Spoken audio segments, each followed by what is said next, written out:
It was a festive mood at Fort Lauderdale's International Airport as passengers and crew prepared for the first commercial flight to Cuba in more than half a century.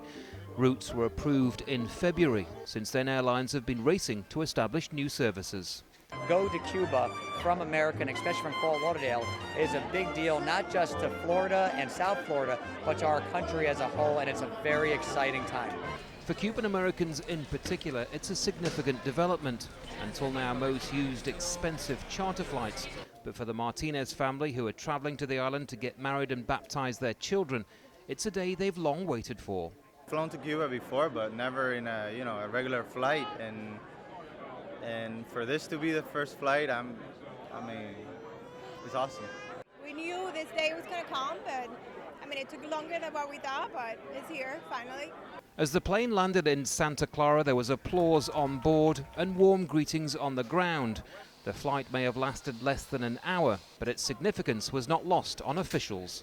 See it as a long-term advancement of our relationship, both governmentally as well as culturally.